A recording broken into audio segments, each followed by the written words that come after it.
Let us return to the silence within ourselves. Let us set down the busyness of the mind, the wants and the warnings, the argument and the applause, and come to the altar that is not built with hands. Be still. Be still and know that I am God, not with the lips, not with the mind racing to agree or to object, but with that listening ear the prophet spoke of when they said, "Speak, Lord, thy servant heareth." In this hour, we are not collectors of sayings, nor auditors of a lecture. We are an act of commitment, bowing before one power, consenting to omniscience, omnipotence, omnipresence as the only law of our being. Keep the finger on the lips. Let the heart grow quiet until it can hear what was always here, closer than breathing, and let the mind cease from its war and its work long enough to recognize the I that is the sanctuary. I ask you to accept at the outset that we are not here to chase hurts. We are not here to shop among the vibrations and to hope that 111 or any number will deliver what the silence of God imparts. We are not here to make a savior of sound nor a technique of the holy. Be careful that you do not take the words, the tones, the instruments as if they were God. The power is not in syllables or in songs, not in numbers or in names. The power is in the consciousness behind them, and the consciousness is God, the I of our being. Therefore, let us come not curious for novelties, but obedient to the simplest and most exacting commandment given to the soul: be still and know. This is the foundation of prayer in our work. The most acceptable prayer to God is silence that acknowledges God. Silence that says, not with the tongue, but with its own stillness, "Thou art omniscience, thou art omnipotence, thou art omnipresence." Silence that refuses to tell God what to do, where to go, whom to heal, which door to open, what enemy to defeat. Silence that knows, I stand at the door and knock, and refuses to drown the knock with self-made music. In this silence, we are not trying to reach out to a distant deity, for the Master declared, "The kingdom of God is within you." Within, not afar off.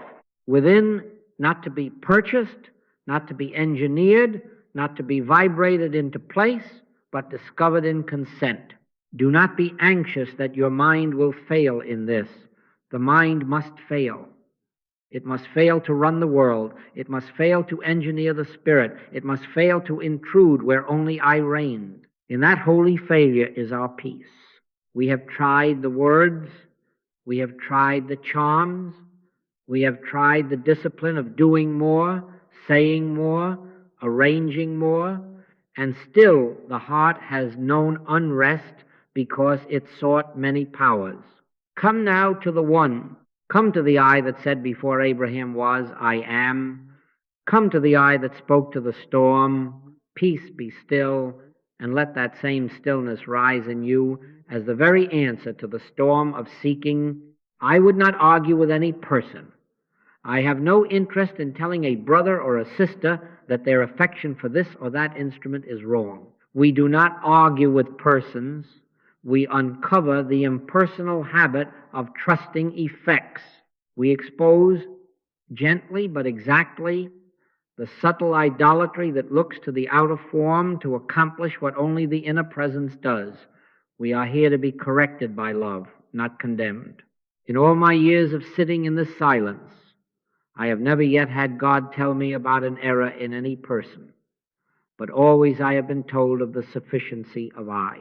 And that is the correction, to turn from effects to cause, from methods to majesty, from many to one. Make of this hour, then, an altar hour. Make it an act of commitment, not a sampling of flavors. The Father who seeth in secret rewardeth openly, and the secret is not a closet of words, but a still heart that refuses to make another God beside me.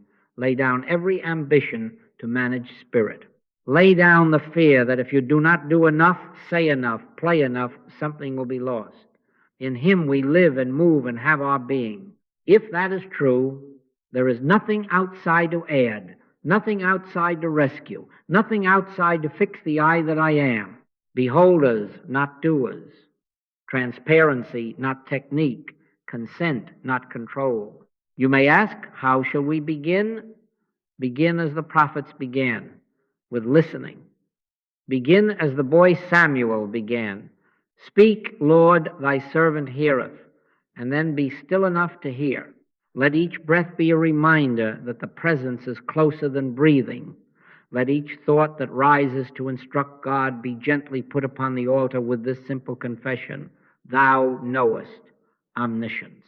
Let each fear that cries for a weapon be answered with, Thou art my sword and my shield. Omnipotence. Let each sense of distance be answered with, Whither shall I flee from thy presence? Omnipresence. And then silence again, the kind that does not clutch at results nor peer at the clock, but yields to the timeless I am. We are not here to be made comfortable by a lullaby. We are here to awaken. The silence we are entering is not vacant. It is alive. It is the love that moves the sun and other stars, but in you it appears as a gentle government, a still small voice, a peace that passeth understanding. There we do not pray for things. We pray without words that truth might reveal itself as itself. There we do not adopt causes. We become transparency for cause to appear. There we abandon the thought that this sound or that scent or this posture opens the heavens. Rather, we discover that heaven is an opening within when the grasping self lets go. If during our time you find the mind bringing up the catalog of needs, do not struggle. Do not think that by force you will master thought. Simply remember the law of prayer in this way. God is, and because God is omniscience, there is nothing to inform. Because God is omnipotence, there is nothing to arm. Because God is omnipresence, there is nowhere to go to find God, and nowhere God must be brought. Let that realization dissolve the momentum of asking and rest. He maketh me to lie down in green pastures. He leadeth me beside the still waters. Let yourself be led. Consent.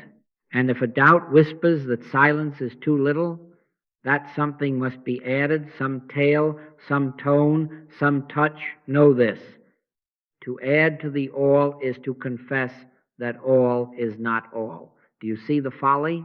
The I that I am declared, I am the Lord, I change not. Our part is not to persuade the changeless to change, but to be changed by beholding the changeless.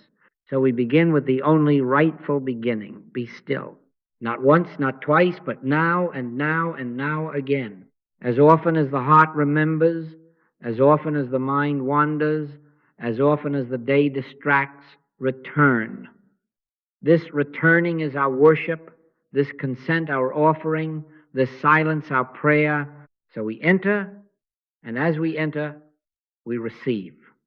Not from me. Make no claims for any person. Receive from the I that is the light of every man that cometh into the world. My sheep hear my voice, said the Master, and I know them, and they follow me.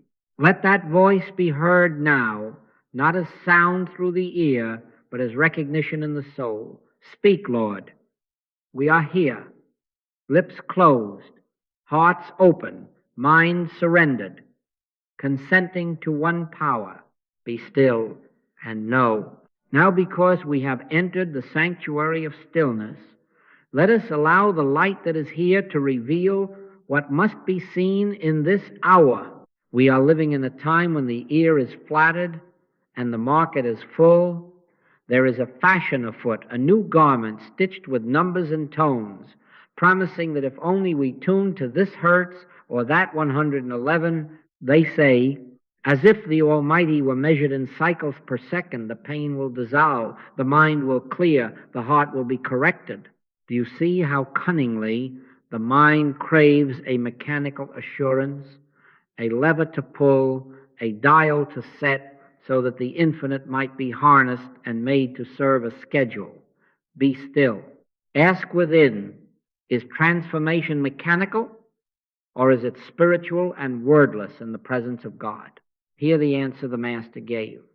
God is spirit, and they that worship him must worship him in spirit and in truth, not in decibels, not in digits, in spirit and in truth. I speak this not to reproach those who have found comfort in tones. We do not argue with persons. We unveil reliance. Tools, sounds, instruments, these are effects, not cause. If they appear, let them appear as the flowers adorn the field, not as saviors to be clutched. Be careful that you do not take numbers or methods as if they were God. The power is never in syllables or sound waves. The power is in the consciousness behind them, and the consciousness is God, omniscience, omnipotence, omnipresence. When we turn to a frequency and say, "Here is my help," we have knelt to an effect and confessed a second power. "Thou shalt have no other gods before me." That is not a threat. It is an unveiling of law. One power, and in that one, all sufficiency. In all my years of watching the ways of the heart, I have noticed this. Technique hunting is born not of faith, but of fear. Under the charm of tones is the anxious whisper, "What if I do not have enough God? What if I am not tuned just right? What if evil vibrations find me and I have no counter frequency to fend them off?" Do you hear the confession?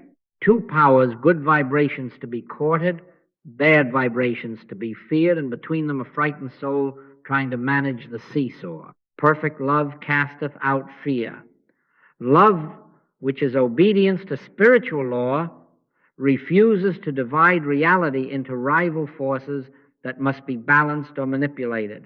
In the recognition of one, fear evaporates because there is nothing left to oppose, nothing to fix God with, nothing to add to the all. One came to me carrying a small device, precious as an ark, set resolutely to 111. "I cannot rest without this," she said. "It keeps me safe." I asked her, safe from what? And she named the old catalog: loneliness, sickness, thoughts that bite in the night. We set the device on the table, not despised, simply laid aside like Moses' shoes before holy ground. "Let us be still," I said, "and see whether the I in the midst of you is insufficient." There in the unadorned silence, without a hum, without a prop, something softer than sound filled the room, the awareness, closer than breathing, that I am, that I am. Tears came, not of sorrow, but of recognition. And in that recognition, the need for the device fell away like a child's toy forgotten when her mother's arms have encircled her. Do not ascribe this to me. Make no claims for any person. This is the nature of one power revealed where there is transparency rather than technique. In the beginning was the Word, says the Scripture, and many have thought that to mean the noise of speech or string. But the word there is not a syllable. It is the living consciousness of God, the self-revealing I. He that hath ears to hear, let him hear.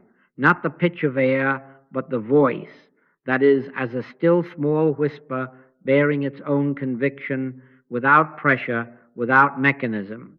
My sheep hear my voice, and I know them, and they follow me. When that inner hearing opens, all the outer sounds fall into place as servants, never as saviors. And if they are absent, nothing of truth is lacking. Some say, but this frequency heals bones. This one clears anxiety. And I reply, if an effect appears helpful, let it be as a shadow of the light, not as the light itself. Let it pass when it must pass, for it is passing by nature. But build not your altar upon a passing thing. If you require a dial to be turned before God can act, where then is omnipotence? If you must travel to procure a tone before you are safe, where then is omnipresence?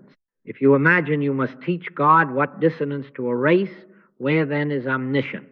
Do you see how dependence on an external frequency confesses that the all is somehow partial, that the love which numbers the hairs is asleep until wakened by a wave? Be still, the Father worketh hitherto, and I work. The working is from within out, not from without in. It is said of the Master that in a storm he slept, and at a word the sea lay down. Where was his instrument? Where was his meter? He spoke not into a microphone, but from the consciousness of I and the sea obeyed, the one that is in the midst, whose law is harmony. Peace, be still. That same authority is not human. It is God as the I of us, revealing itself when we are not busily constructing altars to our techniques. No man can perform a miracle except the miracle of silence. And in that silence, man becomes the transparency for the miracle-working Spirit. Let us then expose lovingly the root of the hunt for tones. It is the ache to be reassured without surrender. We would rather stroke a device than lay down our life.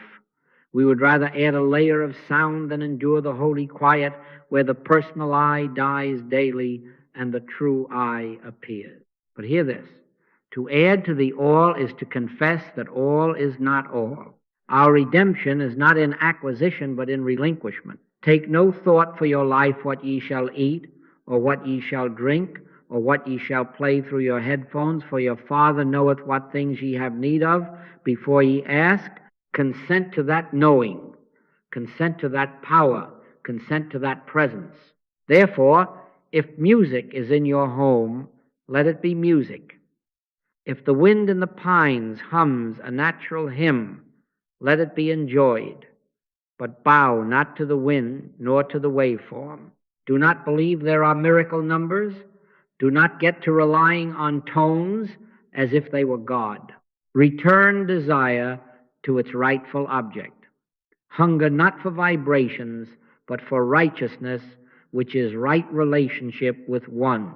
Keep the finger on the lips, and let the heart pray without words. I in the midst of me is that God. Omniscience, there is nothing to inform. Omnipotence, there is nothing to arm. Omnipresence, there is nowhere to go to find what already is. Be still, and the fashion of frequencies will pass from you as a garment outgrown, and the light that is the life of men will clothe you from within. Let us rest now in the simple grandeur of the revelation that heals all divisions. Hear, O Israel, the Lord our God is one. Not one among many, not a majority stakeholder in a universe of competing forces. One. Omniscience, there is nothing to inform. Omnipotence, there is nothing to oppose. Omnipresence, there is no outside. When we utter these words, let them not be syllables floating at the lips, but recognition in the marrow.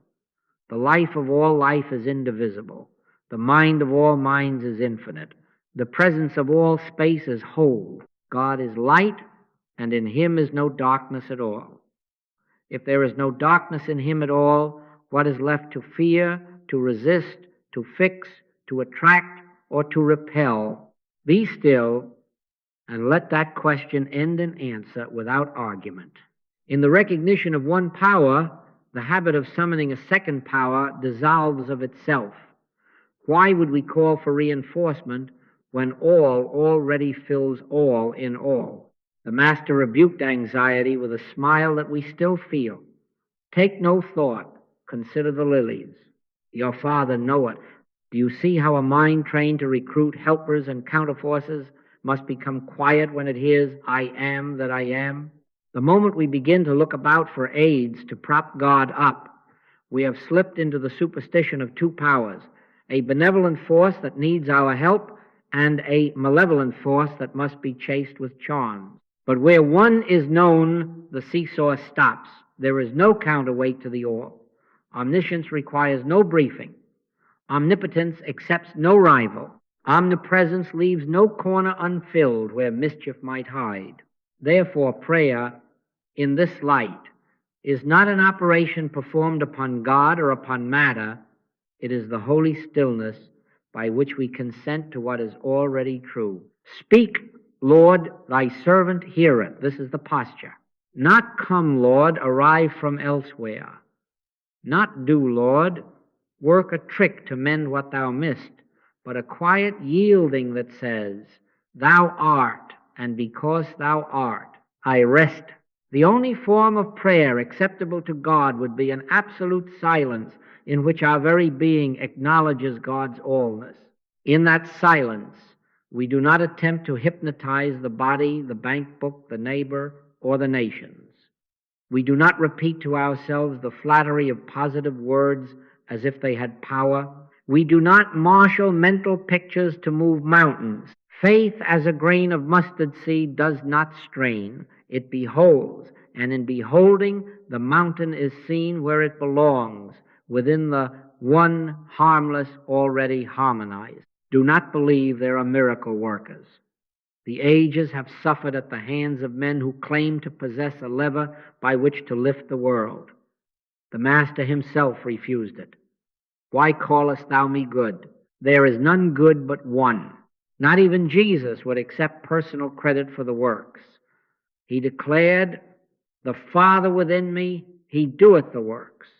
Learn the law in that humility. No person, no tool, no tone performs a miracle. Man in his silence becomes the transparency for the miracle-working Spirit. The presence, appearing through our unresisting beholding, reveals harmony where we had feared discord.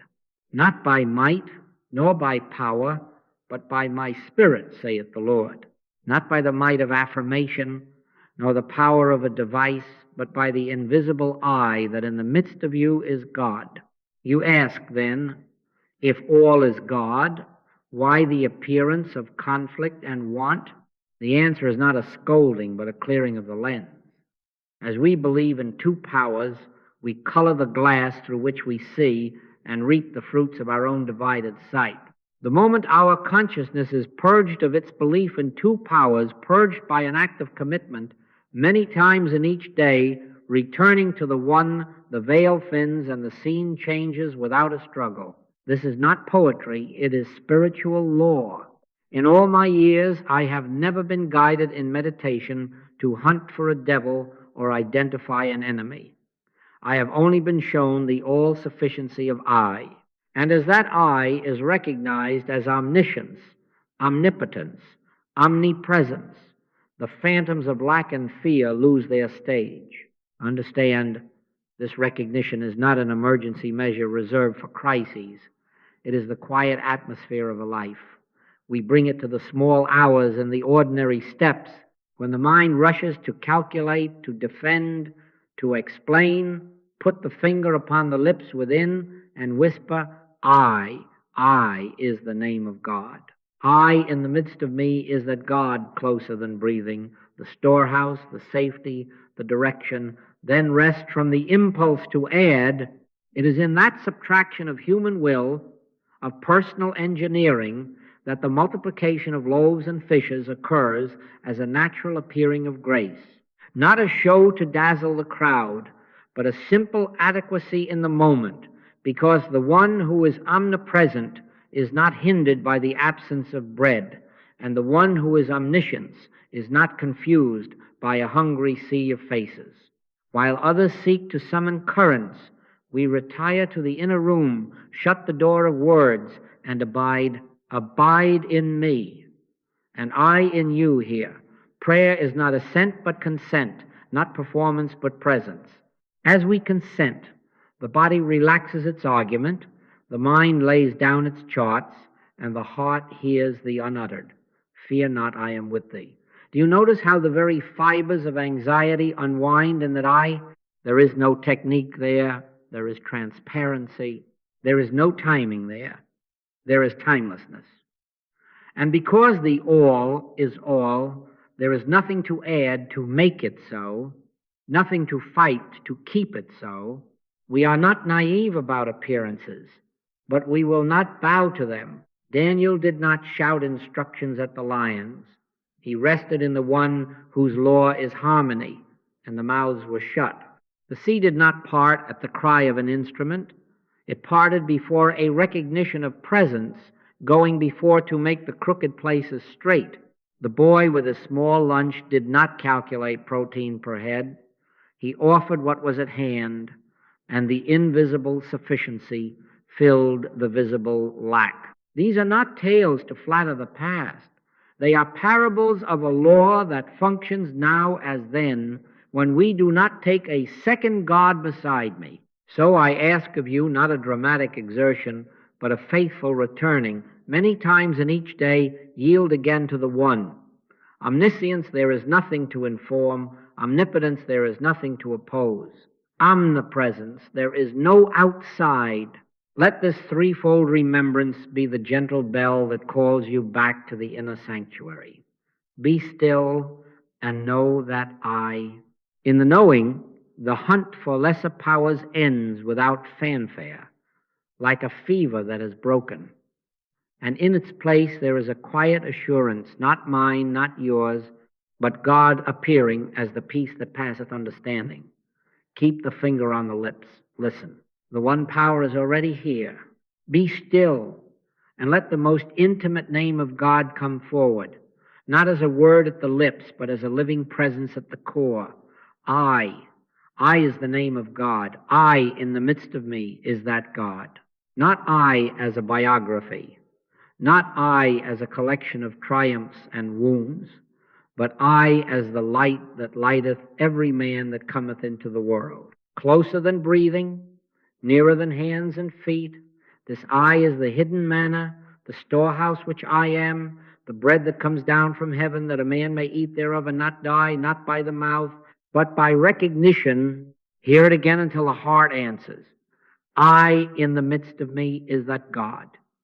Therefore the sufficiency is within, the safety is within, the guidance is within, the peace is within. Do you see then why we die daily? The apostle spoke it simply. I die daily, this personal I that struts, that fears, that plans God's business, this bundle of reactions we have mistaken for identity. Let that I be laid upon the altar. If any man will come after me, let him deny himself, deny that anxious self its scepter, deny that boasting self its crown, deny that suffering self its throne. Not by violence, not by self-condemnation, but by beholding. We behold until the personal word I becomes transparent and the true I shines through.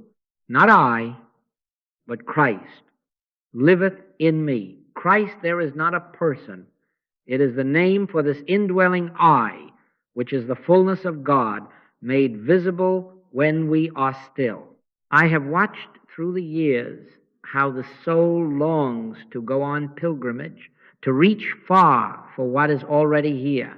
We devise sessions, we craft environments, we seek the correct posture of the spine, the proper hour, the perfect tone, and all the while the I stands at the door and knocks, asking no candlelight, no incense, no machinery, only consent. Behold, I stand at the door and knock. If any man hear my voice and open the door, I will come in. That door does not swing in a temple of stone. It opens in the quiet interior where the lips are closed and the listening ear turns within. There the kingdom is found, for the Master said it not here or there to be pointed out with a finger, but within you. Understand, to enter this kingdom is not to work up a mood, not to prolong a session, not to stimulate a center. It is to keep the finger on the lips and say within, Speak, Lord, thy servant heareth. In that single act of obedience, the window of our consciousness is cleared and the sun that was always shining pours through. Do you see the law? We do not manufacture light, we remove obstructions. Transparency, not technique, is the doorway of grace. As long as the pain is burdened with the personal I, its plans, its postures, its props, the light seems dim and we reach for lamp. But in the instant of surrender, the room is bright with a light we did not kindle. My grace is sufficient for thee. That is the promise. Our part is the consent. that makes room for its appearing. I have known a man who filled notebooks with plans to secure his future, who tuned devices, scheduled affirmations, and yet woke to the same old terror at 3 in the morning. One evening, tired of his own cleverness, he put the pencil down and sat in the dark with this one word breathed as no word at all: I. He did not push thought away. He did not exalt it either. He let it pass like birds in a twilight sky and returned again to I. In that stillness came not a thunderclap, but a simple seeing, a call to reconcile with a brother he had quietly wronged, a nudge to give where he had clutched, a peace that required no evidence. The next day, in ways no spreadsheet could have forecast, the crooked places straightened, not because he forced a lever, but because he became a beholder through whom the eye could order its universe. Do not take this as a formula. Be careful you do not take the story as if it were God.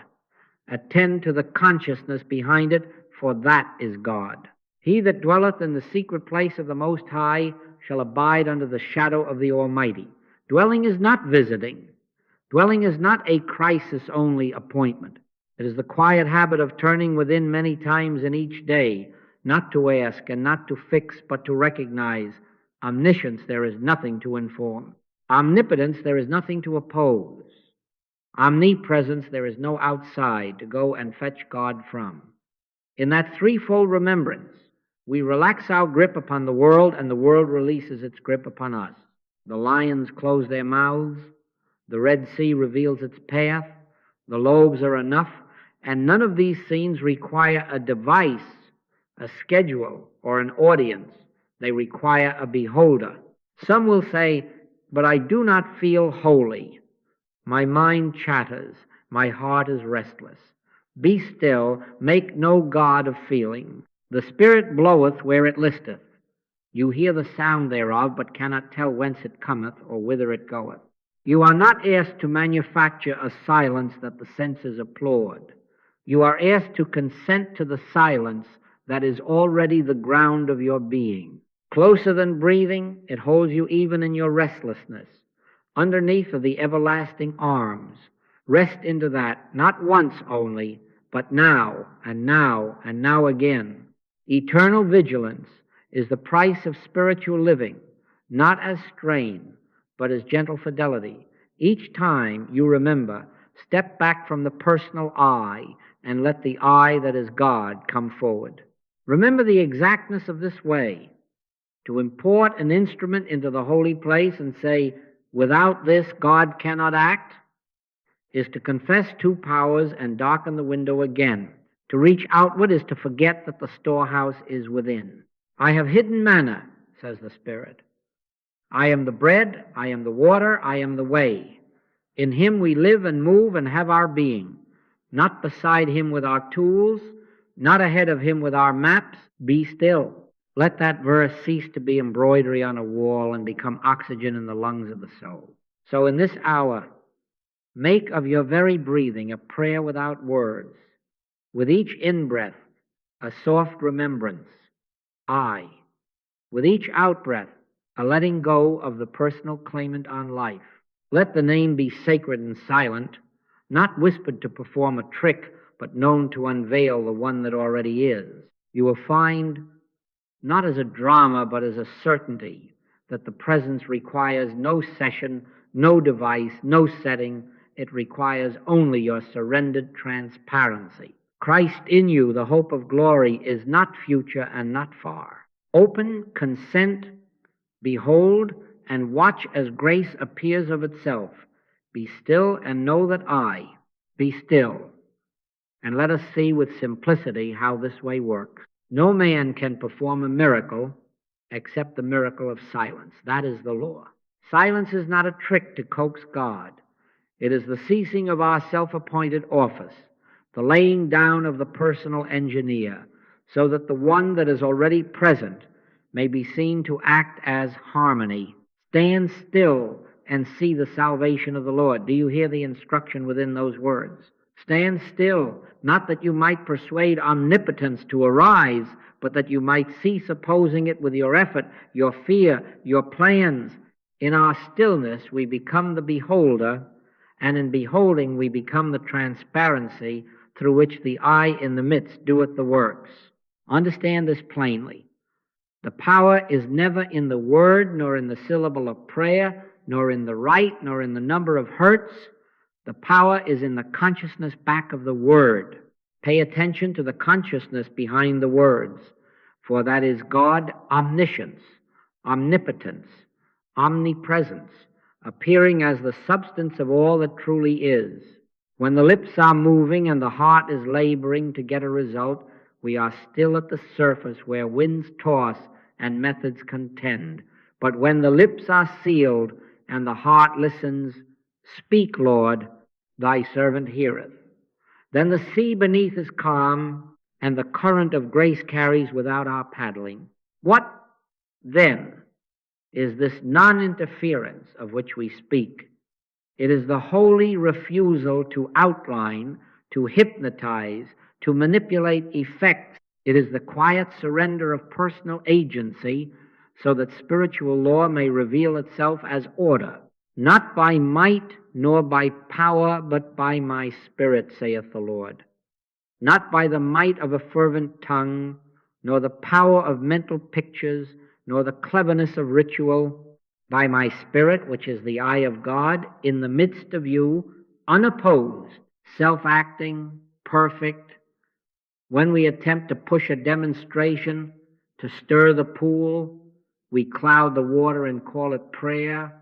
But when we sit as beholders, the sediment settles, and the clarity that was always there is seen. My thoughts are not your thoughts, neither are your ways my ways. If we will not interfere, the ways of God will appear as the natural way in the very midst of our circumstances. Take this to the small moments. A concern arises, the body argues, the ledger threatens, the child wanders, the world news shouts. The old habit reaches for clever words to insist, plans to compel, sounds to soothe. Keep the finger on the lips, retire within, and consent. I in the midst of me is that God. Omniscience, there is nothing to inform. Omnipotence, there is nothing to oppose. Omnipresence, there is no outside from which help must travel. In the hush that follows such recognition, you may notice a light touch, perhaps an impulse to make a call, to apologize, to rest, to give, to refrain. Do not confuse that gentle nudge with your former management. It is the cloud by day. It is the pillar of fire by night. Movement and rest directed not by fear but by presence. As you follow, you will discover that grace has gone before you to make the crooked places straight. Do you see the beauty of this? The pillar of fire did not argue the desert into compliance, and the cloud did not consult a committee. They simply appeared as guidance because the one was in the midst of Israel. So with us. When our consciousness is purged of its belief in two powers, when our inner agreement is two, one, provision and direction come not as interventions from afar, but as unfoldments from within. The place whereon thou standest is holy ground, and in holiness there is order. The hidden manna is not shipped, it is recognized. The storehouse which I am is not discovered by satellite, it is opened by consent. Some will ask, but how shall I be sure I am not merely being passive? The passivity to fear is not what we are speaking of. We are speaking of active receptivity to God. It is not a collapse, it is obedience. The master slept in a storm, and yet at a word, the word issuing from the consciousness of I, there was a great calm. Action arises, but it arises from the quiet center, not from the panic at the rim. There is a difference in feel. The action born of anxiety is tight, hurried, defensive. The action born of beholding is simple, unforced, free from the need to prove itself. By their fruits ye shall know them. Therefore, in your meditation, refuse the appetite to work upon God or upon your neighbor. Be careful that you do not take words as if they were God. Let the words fall away until only the word remains the living presence. Sit with a listening ear. Be still and know that I am God. As thoughts parade with their placards, get this, fix that do not wrestle them and do not hire them, let them pass. Your refusal to trade on them is the non-interference by which grace takes the field. And you will find, sometimes without any outer sign at all, that fear begins to unknit, that resentment loosens, that the need to arrange destiny loses its glamour. These are the first fruits of transparency. Then, when the hour asks you to move, move. When it asks you to wait, wait. The cloud moves, the pillar stands, and under both there is sufficiency. You will observe provision as the most natural thing. A phone call you did not design, a path through a difficulty you did not foresee, a strength you did not generate. Do not ascribe these to technique or to merit. Do not take the glory. Why callest thou me good? There is none good but one. Make no claims for yourself. Behold, give thanks, and remain transparent. In remaining transparent, the miracle-working Spirit continues its own work without supervision. Let this be your act of commitment many times in each day to protect the silence from encroachment by method, to preserve the sanctuary within from the noise of manipulating thought. Each return is not repetitive, it is renewing. Each eye is not a charm, it is a bowing of the heart. In such bowing, the one reveals himself as omniscience, omnipotence, omnipresence, and life takes on the quiet dignity of a guided journey. There is no strain in it, there is a steadfastness. The ear within has learned its work. Speak, Lord, thy servant heareth. And in the hearing, the beholder sees what hands cannot manufacture, the peace that passeth understanding, the order that needs no law to enforce it, the sufficiency that needs no proof to be sure. Be still. This is how silence works, not as a technique to make God act, but as the yielding by which God is seen to be, all acting as harmony through the transparency we are willing to be. Let us obey a simple directive of the apostle. Try the spirits whether they be of God. Not with argument, not with measurement, but with 3 minutes of holy consent. Put the finger upon the lips, not as a show, but as a reminder to the heart to retire from speech. Close the inner door. Do not summon a word. Do not paint an image. Do not tune a tone. Sit, and in the sanctuary within, hold not speaking it, not moving it across the tongue, the interior sentence that establishes prayer. Speak, Lord, thy servant heareth. Not as sound, as posture, not as mantra, as surrender. Be still and know that I. Now, as you rest, you will notice the mind proposing errands. Count the breath, adjust the chair, find a pleasant hum. Perhaps 111 might help. Be gentle. Let thoughts parade and pass. Do not wrestle them and do not hire them. Neither accept nor refuse. Behold and release. Again, without forming it as a word, return to that listening. Speak, Lord, thy servant heareth. This is not a conversation. It is consent. It is not your performance. It is your transparency. Now sink a layer deeper, not down into a trance, but back into the I that is closer than breathing. I in the midst of me is that God. In that I, there is nothing to inform omniscience, nothing to oppose omnipotence, nowhere outside from which help must arrive omnipresence. Rest there in this repose. Taste without tasting. See without seeing. Taste and see that the Lord is good, not with palate or pupil, but with that awareness that knows reality by being it. You may feel nothing, the senses applaud, And yet you will notice a distinct difference. The grasping hand within softens. The urgency to manage is relieved of its badge. The room, though unchanged, becomes spacious as if a window has opened. There arises a quiet sufficiency that asks for no prompt and no stimulation. In quietness and in confidence shall be your strength. Do you feel how this quiet does not need to be proved? It is the peace that passeth understanding, because it does not lean on understanding at all, it leans on I. Hold your seat in this way for these few minutes.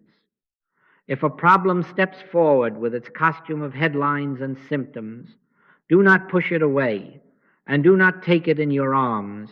Behold it in the light of I. The Lord is my shepherd. I shall not want. He maketh me to lie down in green pastures. He leadeth me beside still waters. These still waters are not pooled outside.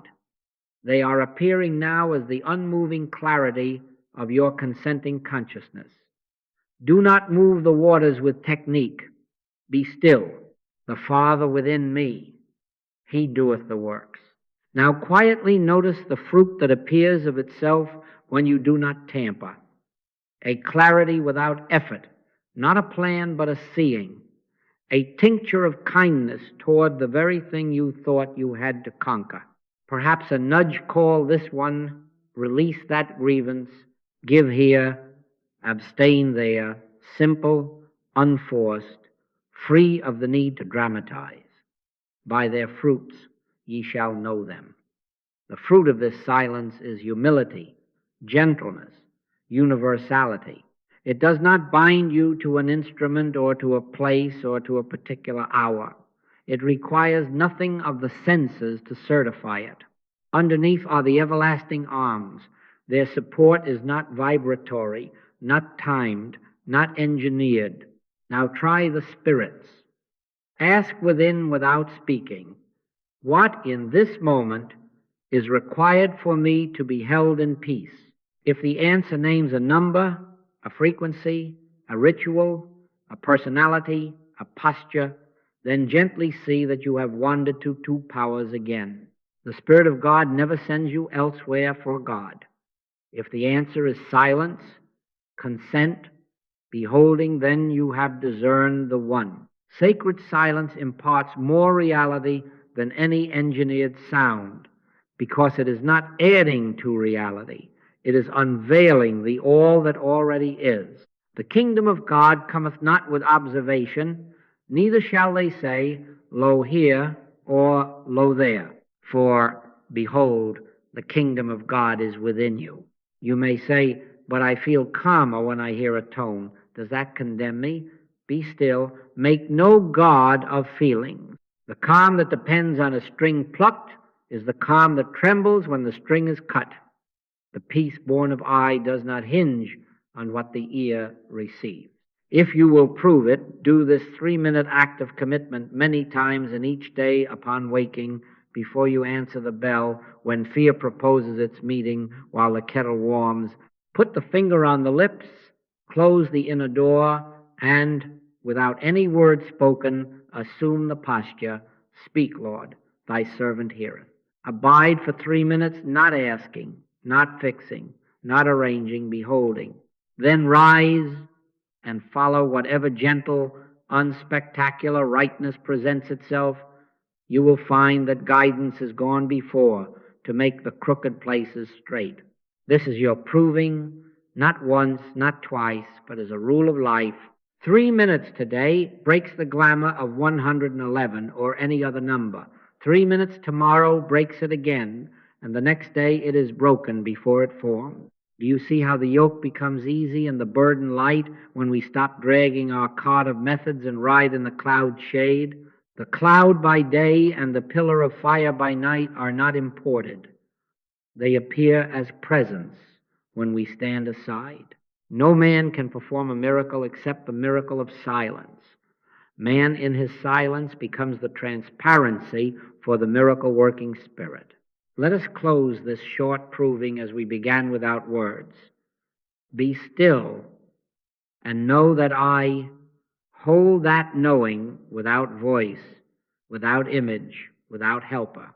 Omniscience, omnipotence, omnipresence. One, speak, Lord, thy servant heareth. And in the hearing, let the world take care of itself under the government of God. Be still, and let us consider why this way must be so. Spiritual law is exact. We are not dealing with moods, nor with the tastes of the hour, but with the order of reality itself. If we accept, even in play, that 2 times 2 is 5, we have not made a small mistake. We have ruined every calculation that depends upon arithmetic. Do you see? A little leaven leaveneth the whole lump. One small error at the foundation does not remain small. It spreads itself through the entire structure until the house leans and falls. So in this life of spirit, if we introduce the slightest other than God into prayer as cause, as necessity, as power, we have not merely decorated devotion, we have confessed 2 powers and spoiled the demonstration of grace. Look at it again with the clarity of science. Water is H2O. That is simple. That is exact. Change the formula, add a part, subtract a part, and you do not have water. You have something else. No amount of sentiment can persuade H3O to quench thirst like H2O. Its very essence has been forfeited by tampering. So with prayer. Prayer is the recognition of God as omniscience, omnipotence, omnipresence, the all and only. All to the formula of prayer with an added mechanism, a vibratory crutch, a number held up as necessary. And you no longer have prayer in spirit and in truth.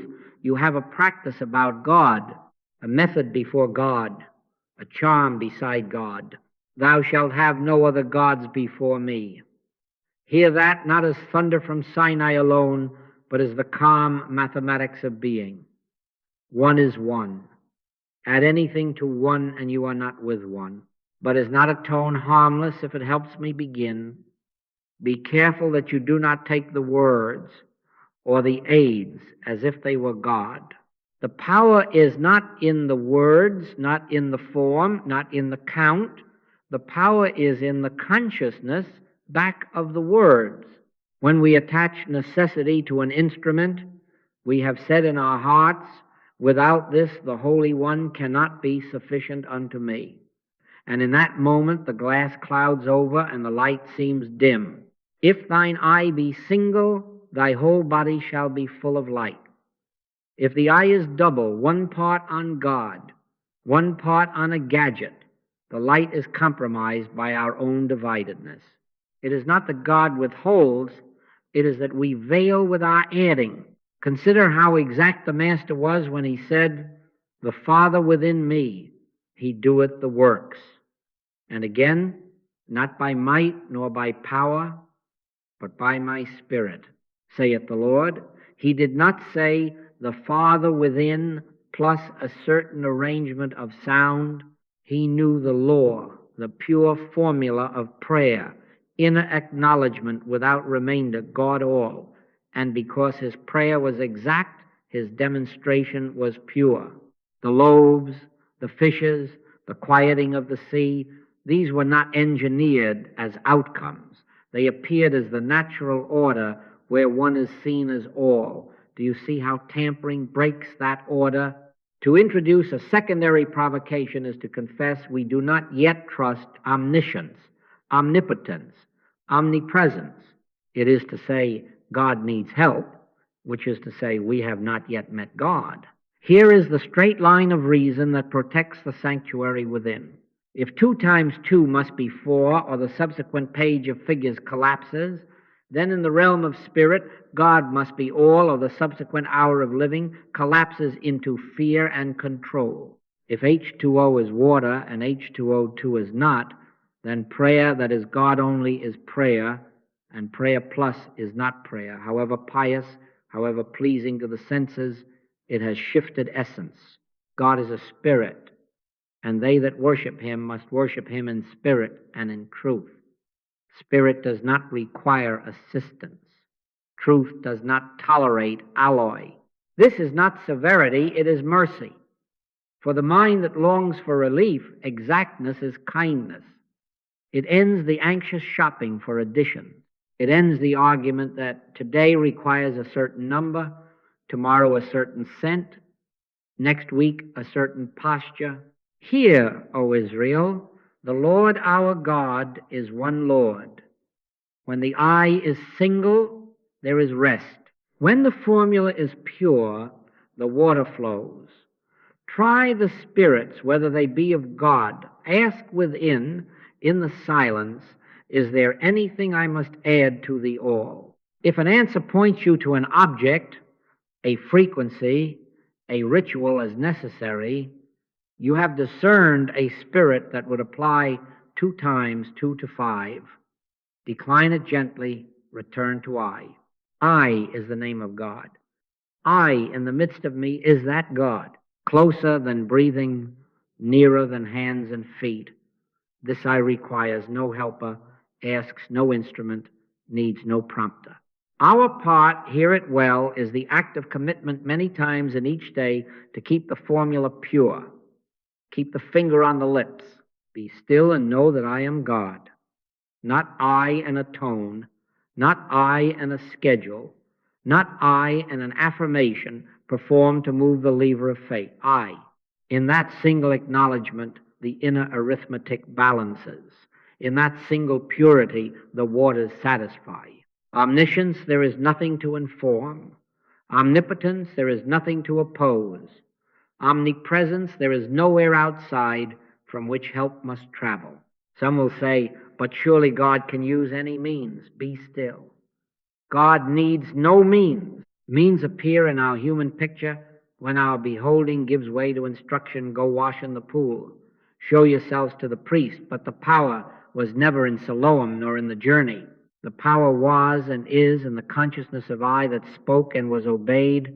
If the mind takes the means as magic and builds a shrine to it, we are back to H3O, back to 5 from 2 times 2, back to 2 powers. Do not believe there are miracle workers. Do not believe there are miracle methods. There is only the miracle of silence, the transparency through which the miracle-working spirit appears as harmony. Therefore, let love be obedience to this law. To love the Lord thy God with all thy heart, soul, mind, and strength is to leave nothing over for a second power. All is all.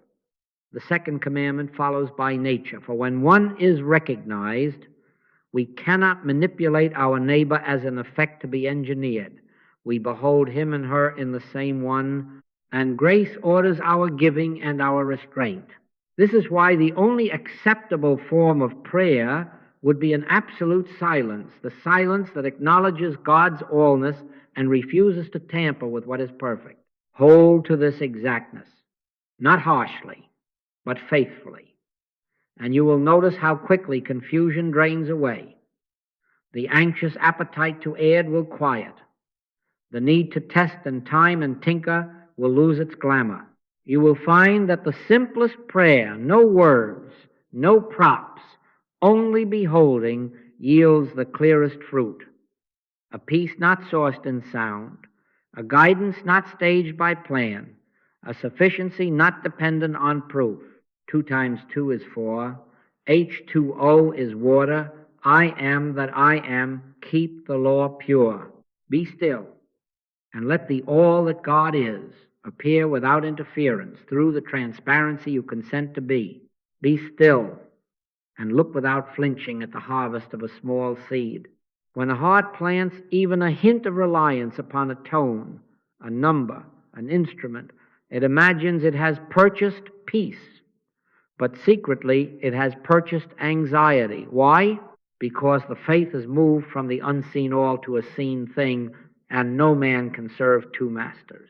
Where your treasure is, there will your heart be also, and when the treasure is a frequency that can be missed, a device that can be misplaced, a ritual that can be interrupted, the heart begins to live by the clock, by the battery, by the calendar, by the sound-proofed room.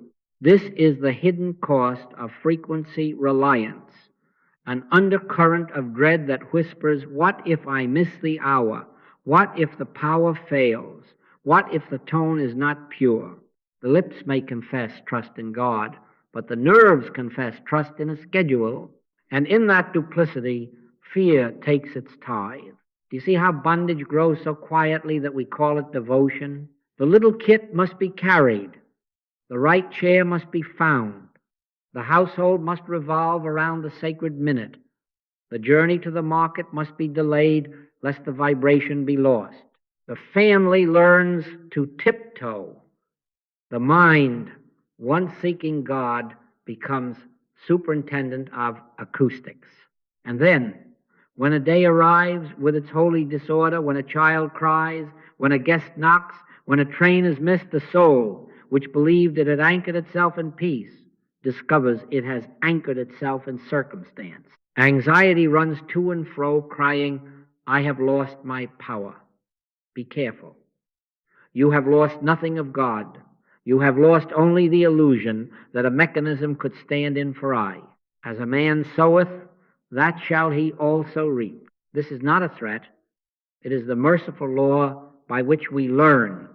If we sow belief in external power, we reap the measure of that externality, its fragility, its absence, its interruption. The karmic law, call it the rebound of reality, mirrors to us our faith. Invest authority in a gadget, and you will live under the government of gadgets. Appoint a number as necessary, and you will be numbered among the anxious who count and recount lest they fall behind. With what measure ye meet, it shall be measured to you again. Measure your prayer by decibels, and you will be measured by volume. Measure your peace by sensation, and your peace will tremble when sensation alters. Do you see the echo? The belief goes out, and its likeness returns. From that echo springs control. Fear imagines that more of the same will cure the trouble it created. So we add to the ritual 2 tones instead of 1, a longer sitting, a stricter diet for the ear. We become, without noticing, priests of a small temple, guarding its rights, but the veil does not part by increased scrupulosity. It parts by the end of 2 powers. Thou shalt have no other gods before me is not thunderous jealousy. It is the arithmetic of freedom. 1 is 1. Add nothing, and the yoke is easy. Add something, and the yoke multiplies itself by anxiety, by supervision, by guilt when the calendar is broken. Hear this. Punishment in spiritual life is not a sentence enacted by a judging God. It is the bruise that appears when we clash with law. When human sentiment hits up against the spiritual reality of the I that I am, karmic law is set in motion not to destroy us, but to restore us. The sorrow that follows 2-power living is a teacher with a single lesson. 1, the very moment do you hear, the very moment our consciousness is purged of its belief in 2 powers, the punishment ends, the rebound ceases, the lash falls from our own hand. Neither do I condemn thee. Go and sin no more. Sin here is not morality dressed for pageant. It is the simple error of ascribing cause to what is not cause. In the instant we cease doing that, we are free, because reality has no remainder and needs no apology. The release is as near as your own breathlessness falling back into breath. Be still. Withdraw. This moment, your consent from any frequency as necessary. Do not quarrel with it. Do not denounce it. Simply unhook authority from it. Turn within and acknowledge, without syllable, the one that is closer than breathing. I in the midst of me is that God. Omniscience, there is nothing to inform. Omnipotence, there is nothing to oppose. Omnipresence, there is nowhere outside from which help must travel. Rest there. In that resting, the cords of control slip. The compulsion to protect the time and place weakens. and a gentler order, unmanaged, unengineered, appears. In returning and rest shall ye be saved. In quietness and in confidence shall be your strength. This returning is not to a chamber, it is to I. In all my years of listening in the silence, I have never yet had God tell me to fear a missing tone. The Spirit says one thing with untiring patience. Be still. Speak, Lord, thy servant heareth. The cloud by day and the pillar of fire by night do not arrive by schedule. They appear as presence when the heart ceases to appoint assistance to the Almighty. The hidden manna is not released by decibel, it is tasted by beholding. The storehouse which I am is not opened by key or code, it is known by identity. We are not punished for our trials with methods, we are punished by them until we outgrow them, and the punishment ends in the very instant of enlightenment. Let us be exact and merciful with ourselves. If today you notice the tremor that comes when a ritual cannot be kept, do not add a fresh ritual to soothe the tremor. Keep the finger on the lips. Retire within, even if for a breath, and let the apprehension be seen in the light of eye. Do not push it away and do not hire it. Behold. In that beholding, the karmic echo quiets because its cause, two-power belief, has been withdrawn. If thine eye be single, thy whole body shall be full of light. Singleness is not a grim stare. It is a simple gaze that refuses to divide reality between God and helpers. In that singleness, fear falls away of itself because fear has no object left to guard. Then love flowers not as the nervous service of an insecure deity, but as the natural benevolence that follows trust. Released from managing vibrations, we are freed for kindness, freed for generosity that is not counting, freed for prayer that is silence. Grace, which needed no helper, proves it needed none by appearing as harmony in the very place where we had installed our shrines. The child is quieted. The ledger is balanced. The body is comforted, not because we pressed the correct button, but because we withheld our hand and let God be God. So let this be our act of commitment from this hour, to purge again and again the belief in two powers wherever it hides, in helps we love, in methods we admire, in safeguards we think we need. Many times in each day, keep the inner finger upon the lips. Be still and know that I am God. Not I and a tone, not I and a schedule. I. In that purity, bondage has nowhere to fasten. Anxiety has nothing to guard. The karmic rebound has nothing to mirror. Omniscience, omnipotence, omnipresence, one. And in one, fear has no argument left. Be still and listen as love takes its true name. To love the Lord thy God is not to warm oneself at a private hearth of feeling. It is obedience to spiritual law. Love in this way is not sentiment.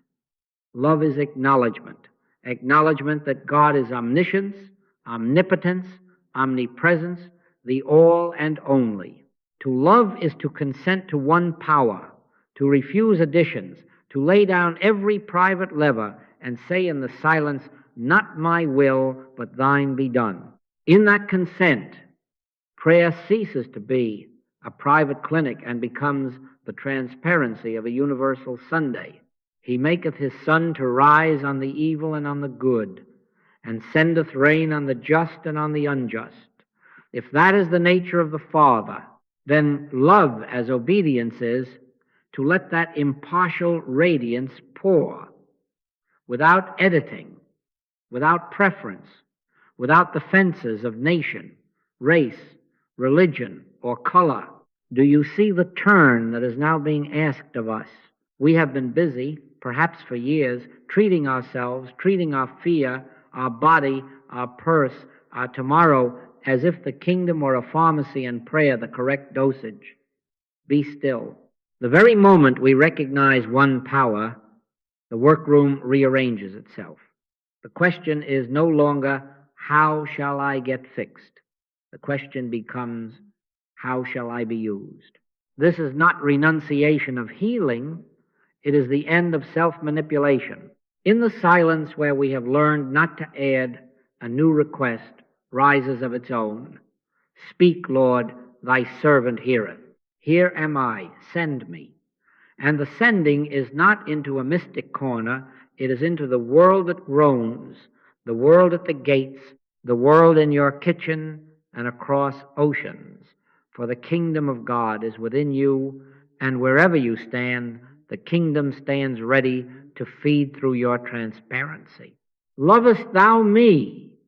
The Master asked. And when Peter, with a tremor of self still in him, said yes, the instruction was not, manage your moods, but feed my lambs. This is the shift from self-treatment to universal service. To love God is to love as God loves, to let omniscience be the knowing that guides us to the need, omnipotence be the sufficiency that meets it, omnipresence be the reach that knows no border. Inasmuch as ye have done it unto one of the least of these my brethren, ye have done it unto me. Hear that as law, not poetry. The eye that we behold in the secret place is the eye that stands in our neighbor, in the stranger, in the one our upbringing taught us to fear. To serve there is obedience. To withhold there is to betray the very silence we claim to honor. Therefore there must be proofs of universality, or our love remains theory. Let the acts begin where the inner acknowledgement is already pure. Break down, actually break down national prejudice by giving where you have no flag to plant. Break down racial and color prejudice by elevating voices and opportunities that do not look like yours, not as an ideology, but as the obedience that sees eye where the world has drawn a line. Break down religious prejudice by serving beyond your sanctuary, receiving wisdom and need from those of another book, another name, another song. Provide food for children who will never learn your language. Contribute to the education of children other than your own. Visit those in prison who cannot repay you and would not attend your service even if they could. Pure religion and undefiled before God and the Father is this, to visit the fatherless and widows in their affliction. This is not politics. This is love as obedience to the nature of God. You will say, but what of my own need? Be still. Seek ye first the kingdom of God and his righteousness, and all these things shall be added unto you.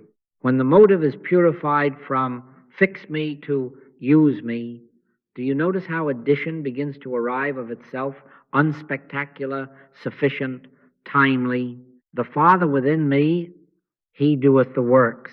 If we become beholders and transparency for that work, our house is kept as part of the keeping of all houses. The loaves and fishes did not appear because a personal hunger was argued. They appeared because the compassion that I am beheld the multitude and did not consult a treasury. When love obeyed, supply manifested as harmony. And when the meal ended, 12 baskets reminded us that grace exceeds arithmetic. Make this an act of commitment many times in each day. Put the finger on the lips and ask without word, where shall love spend me now? Not later, not when convenient, not when the ritual is complete, but now at the bell, at the market, at the headline. You will find the directives are small, exact, and universal. Give here and keep silence about it. Reconcile with the one you have quietly written off. Fund a well there without your name on the plaque. Tutor this child in your neighborhood whose parents pray in a different tongue. Carry a meal across the street to the house whose flag troubles your politics. Write the letter that lays down a grievance, not to be right, but to be free for service. By their fruits ye shall know them. The fruit of sacred silence is not better feelings only. It is the birth of impartial deeds. Be careful, however, that you do not take the deeds as if they were God. The power is not in the action, the power is in the consciousness back of the action. We are not philanthropists currying cosmic favor. We are beholders through whom favor appears without bargaining. Works do not earn grace, works witness grace. Faith without works is dead, not because God demands payment, but because living faith, faith that knows omniscience, omnipotence, omnipresence as one cannot help but overflow. When the inner cup is full, it runs over the edges of our small household and finds the thirsty where they are. This, then, is love turned from self-treatment to universal service, not in clamor, not in program, not in the pride of doing, but in the quiet yielding that allows the Father to love His world through the transparency we are consenting to be. Keep the eye single, keep the law pure, keep the finger on the lips, and in the stillness say, use me. Then rise and be simple. Who is my neighbor? The one present. I was hungry, and ye gave me meat. I was thirsty, and ye gave me drink. I was a stranger, and ye took me in. Omniscience will show you where. Omnipotence will be your sufficiency. Omnipresence will be your reach.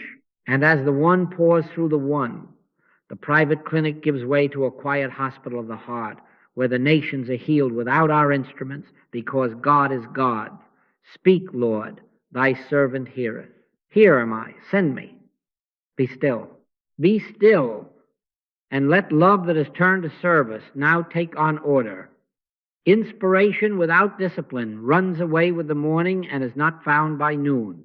If we would be beholders in transparency for the one, we must give the hours back to God, not in spectacle, not in vow, but in a simple rule that keeps the ear to the door. Many times in each day, keep the finger on the lips. This is not a piety. It is an act of commitment. It is the very way by which ordinary life becomes the highway of demonstration. Pray without ceasing is not a demand for ceaseless speech. It is a summons to ceaseless recognition. Be still, often, briefly, obediently, and watch what the Father within reveals as enough for each small step. Begin with the smallest hinges on which your day swings. Before a call, before a meal, before a task, before a decision, stop for 10 seconds, 20, 30 at most, not to bargain for outcomes, not to arrange advantage, but to acknowledge I in the midst of me is that God, closer than breathing, nearer than hands and feet, omniscience, omnipotence, omnipresence here. Let the stopping be wordless if you can.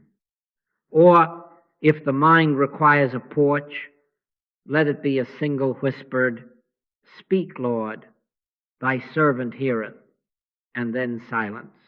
Put the inward finger upon the lips and do nothing in those seconds but yield, then go on. Send the letter, enter the room, take the first bite.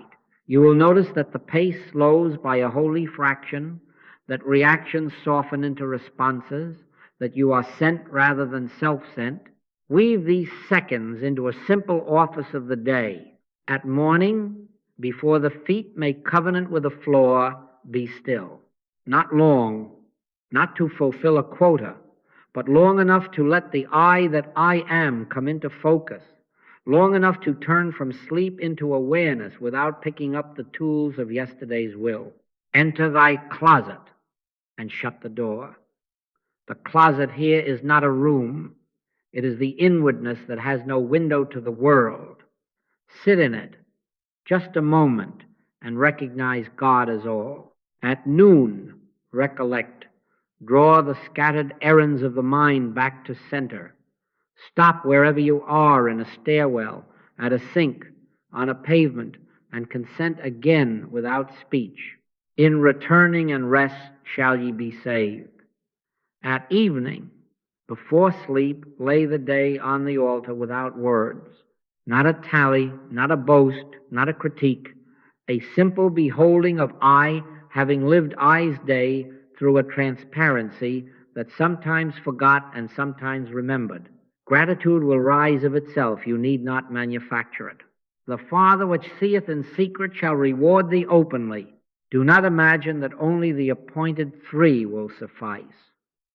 The rule of life is many times in each day little obediences that baptize the common. Before you answer the phone, be still. Before you unlock the door, be still. Before you read the headline, be still. Before you correct the child, be still. Before you open the ledger, before you step into the meeting, before you say yes, before you say no, be still. 10 seconds to refuse 2 powers. 10 seconds to deny mechanism its shrine.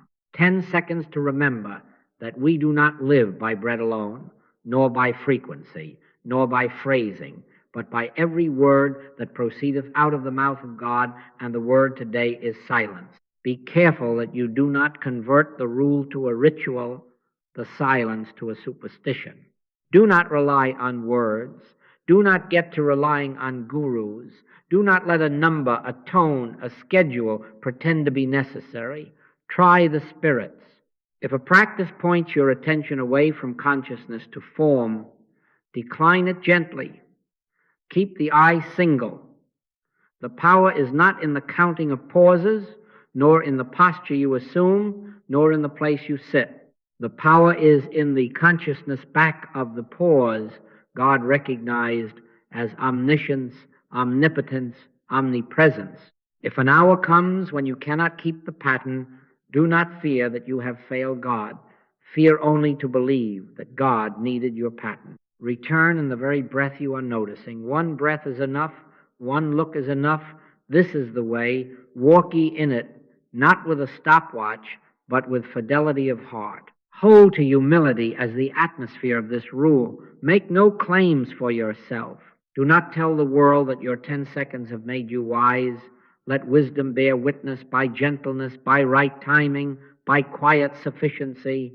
Let not thy left hand know what thy right hand doeth. Do not speak of healings as if you had done them. Do not speak of guidance as your achievement. The Father within me, he doeth the works. If any fruit appears peace where there was heat, provision where there was lack, reconciliation where there was hardness, let it stand without your advertisement. Be silent, and the reward will be the increase of silence. Beholders do not put their names on the loaves and fishes. You will forget, expect to forget, and return. Eternal vigilance is the price of spiritual living. And vigilance here is not strain. It is 1,000 small remembrances. When you discover you have rushed through an hour without a single stop, do not scourge yourself. Stop now. When you discover words pouring out of you that have outrun consciousness, put the finger on the lips and recover eye before finishing the sentence. When fear rises and you reach for a prop, recognize the reach, lay it down, and take the 10 seconds, die daily to the personal word I, that the I which I am may be felt again as sufficiency. As this rule settles into your days, you will see why I have called it a highway of demonstration. The crooked places in conversations begin to straighten themselves before you map them. The cloud by day appears as an instinct not to speak, or as a phrase given you that gentles a thorny moment. The pillar of fire by night appears as courage to rest when the old urgency compels performance. Without instrument, without advertisement, without calculation, life arranges itself around one, the budget, like loaves, satisfies where arithmetic had predicted shortage. The body, like a sea, grows calm without your command over wind. Not by might nor by power, but by my spirit, saith the Lord. So let us keep the finger on the lips. Many times in each day, retire, if only for a breath, from the noise that argues 2 powers. Be still and know that I am God, not I and a plan, not I and a tone, not I and a teacher. I. Omniscience, there is nothing to inform. Omnipotence, there is nothing to oppose. Omnipresence, there is nowhere to go to find you, for you are here. Speak, Lord, thy servant heareth, and hearing is silent. Be still and watch how the silence learned in the closet walks with you into the street. The rule we have kept in secret becomes provision in public. We do not go out armed with a tone. We go out empty of self and full of I. And when the hour brings its test, remember the pattern that never fails and never flatters. First silence, then beholding, then outward harmony, never the reverse. Do not reach for result and call it prayer. Retire inwardly and know the one, and the result will be what it is, grace appearing as harmony. I have seen this in the small field where tempers flare and names are made. The meeting room, with its long table and little kingdoms. A man, red with certainty, slammed his palm and spoke the sentence that would have split a company and bruised a future. My habit was ready, argument, evidence, the defense of a plan I had nursed. Be still, 10 seconds only. Finger on the lips within, and a turning to I in the midst of me. No words, only the acknowledgement, omniscience, omnipotence, omnipresence. Here. In that pause, a sentence not my own rose like a feather. Before we decide, let me hear what you fear losing. No technique, no strategy, a given word. The room, which had been a den of lions, became a listening. The jaws that would have torn reputations shut of themselves. As in old pages it is written, my God hath sent his angel and hath shut the lions' mouths. Do you see? Not because I was clever, not because I hummed a power into the air, but because one presence, beheld in silence, appeared as restraint, as patience, as a way where there had been none. I have seen it in a kitchen, where the light had gone out of two faces. The child had failed again. The old accusation gathered at the lips of a mother who loved and therefore hurt.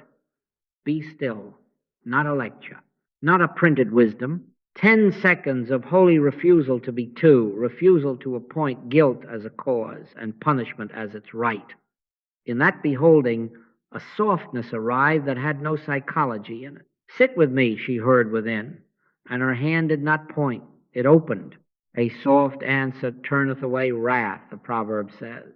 And in that house, the wisdom was not a verse on a card.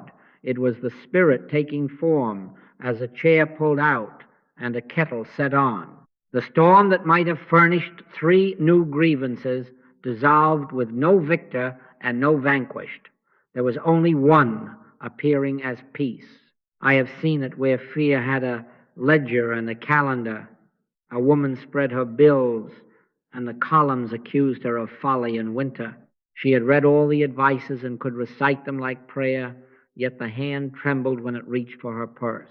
Be still. Put the pencil down. 10 seconds to stop bargaining with a universe she imagined scarce. Consider the lilies, said a voice older than money. And she considered. Omniscience, there is nothing to inform. Omnipotence, there is nothing to oppose. Omnipresence, there is no corner of this month where God is not. In that beholding, 2 things happened, and both were grace. An idea lifted, a small subscription canceled without loss, a call made to consolidate what had been scattered, and without trumpet, a client long silent paid what was due. Was it a miracle of arithmetic? No. It was the eternal symbol replayed. Loaves and fishes, offering and sufficiency, a little placed in the hands of the invisible, and returned more than enough with baskets of quiet left over in the soul. Do not be charmed by the stories. Be instructed by the sequence. First silence, then beholding, then outward harmony. When the disciples had only a few loaves, the master did not argue with the count. He looked up, he blessed, he broke, and he beheld sufficiency where arithmetic measured lack. He did not multiply bread by method. He recognized the one and let the one appear as bread. So with Daniel, he did not chant a tone over carnivores. He refused two powers and trusted the angelic order that is the nature of God. So with the sea that lay down at a word, peace be still. Do you notice that stillness preceded command, that authority was silence wearing syllables? It is never otherwise. If you begin with doing, you install yourself as cause and must then manage your outcomes. If you begin with beholding, you become transparency, and God is God. There was a man who had made an enemy of a neighbor, 2 fences and 3 lawsuits between them. The law had become their liturgy. One evening, with papers gathered and arguments waxed, he reached for the door in triumph. Be still. The finger rose of itself not to his lips before the judge, but to his heart before God. Speak, Lord, thy servant heareth. What came was not surrender to abuse, nor a romantic peace, but a direction exact and simple. Take bread. It was foolishness to pride and salvation to the day. He crossed a lawn that had been a battlefield with a loaf, warm from his oven, and one sentence, I do not want this to be our inheritance. 2 hours later, contracts that had been walls became bridges. Each yielded a small point, each gained a human brother, not might, not power, but my spirit appearing as yeast and courage. I tell you these field notes not to manufacture appetite for event, but to bear witness to law.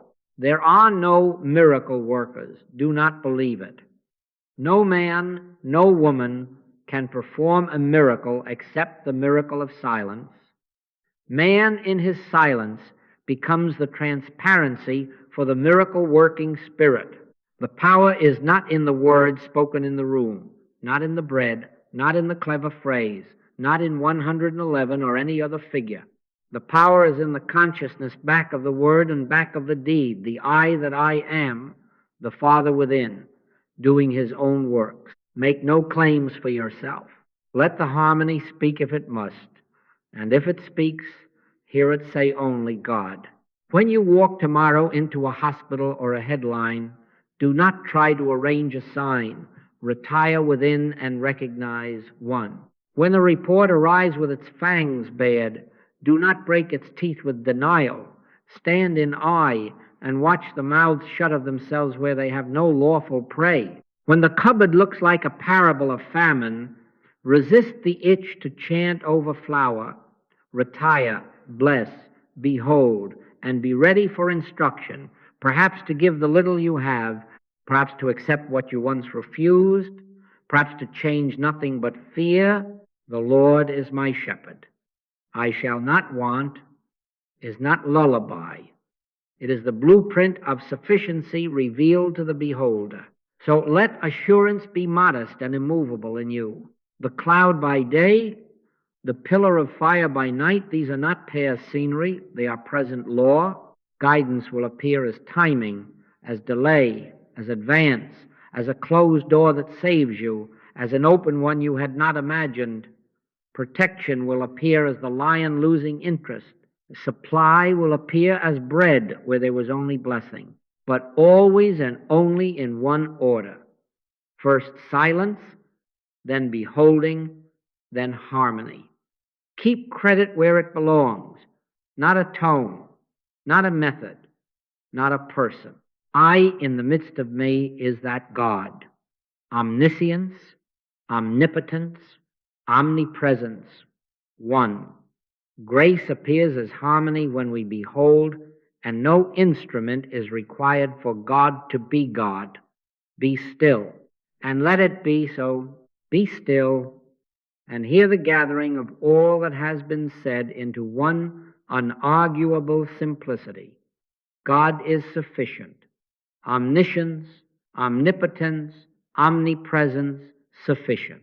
The I that I am, closer than breathing, nearer than hands and feet. Sufficient.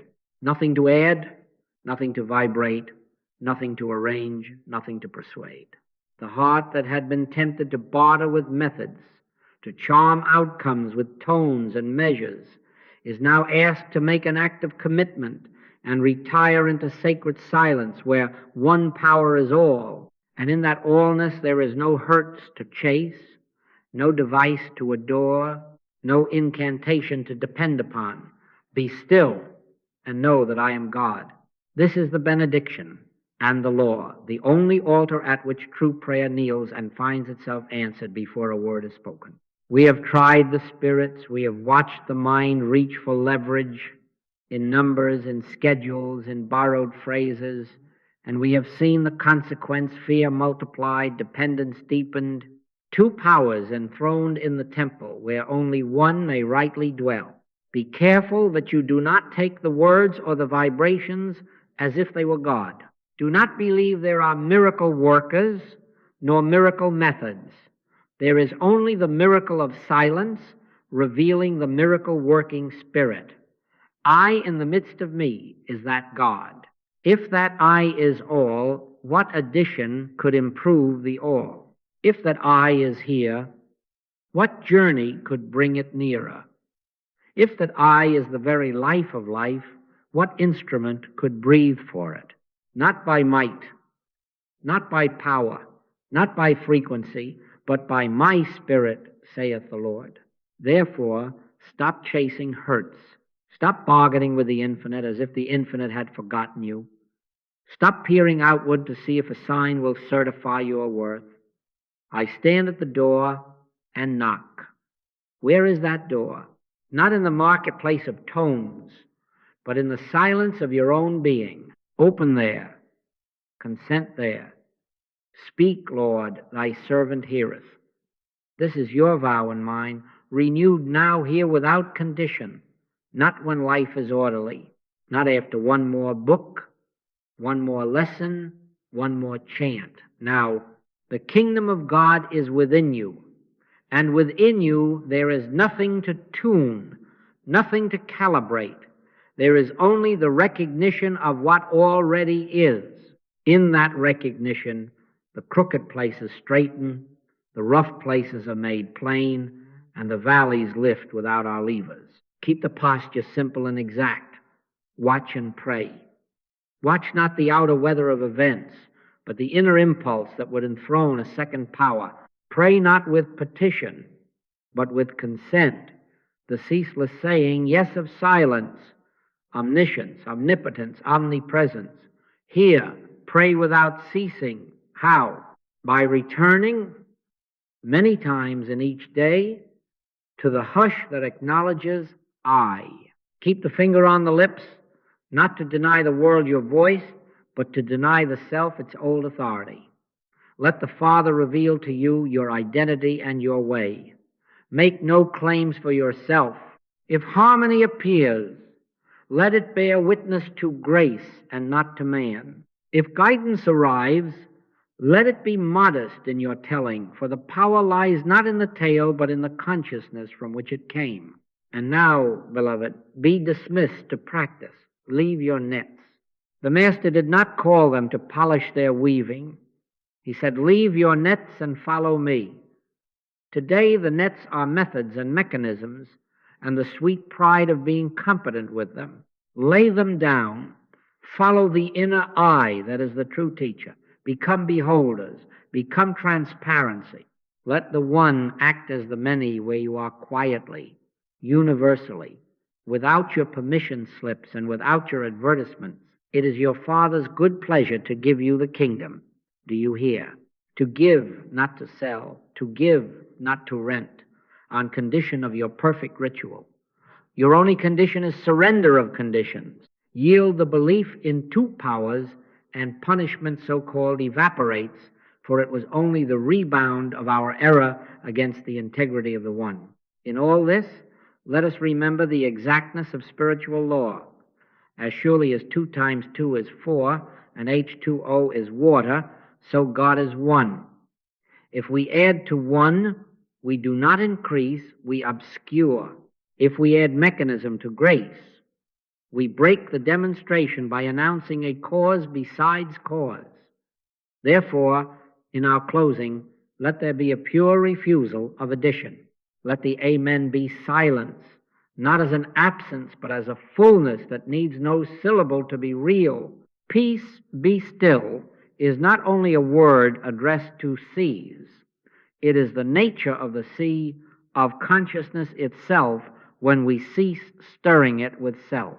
So we stand not triumphant with new techniques, but poor in spirit and rich in God. We stand as children in the one household, joint heirs not of methods but of presence. We stand with the finger on the lips and the ear turned within, ready for the smallest directive, ready to be used where we cannot plan, ready to be withheld where we are not sent. Speak, Lord, thy servant heareth. Watch and pray without ceasing. And having heard, let us go quietly into the day, beholders of a world already embraced by God, allowing the Father within to do his own works through the transparency we consent to be. Nothing to add, nothing to vibrate, only I, only one. Be still.